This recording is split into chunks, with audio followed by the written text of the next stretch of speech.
হযরত আনাস রাদিয়াল্লাহু তাআলা আনহু থেকে বর্ণিত।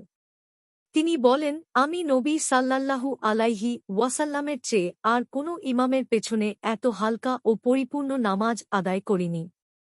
তিনি যদি নামাজের সময় কোনো শিশুর কান্নার শব্দ পেতেন, মা চিন্তিত হয়ে পড়বে মনে করে নামাজ হালকা করে ফেলতেন।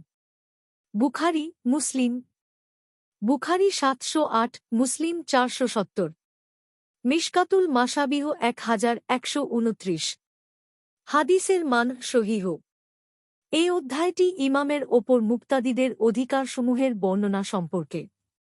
এ অধিকারসমূহের মাঝে সর্বাধিক গুরুত্বপূর্ণ মুক্তাদিদের অবস্থা, অসুস্থ, প্রয়োজনমুখী ইত্যাদির দিকে লক্ষ্য রেখে নামাজ হালকা করা, দীর্ঘ না করা, যা মানুষকে জামাতে উপস্থিত হওয়া থেকে দূরে রাখতে পারে।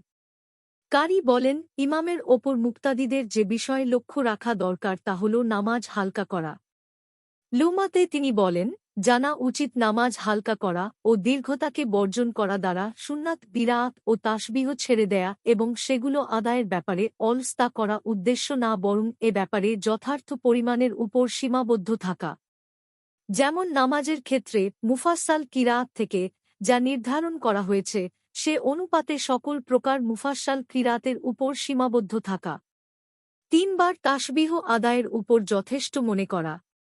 যেমনিভাবে লক্ষ্য রাখা উচিত বৈঠক ও দণ্ডায়মানের প্রতি।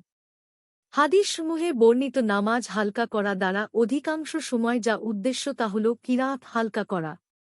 অচিরেই অধ্যায়ের হাদিসসমূহের ব্যাখ্যাতে এ ব্যাপারে অতিরিক্ত বর্ণনা আসছে। ইমামের ক্ষেত্রে উদ্দেশিত নির্দেশিত হালকা এর অর্থে যা প্রাধান্য পাবে তাও আসছে।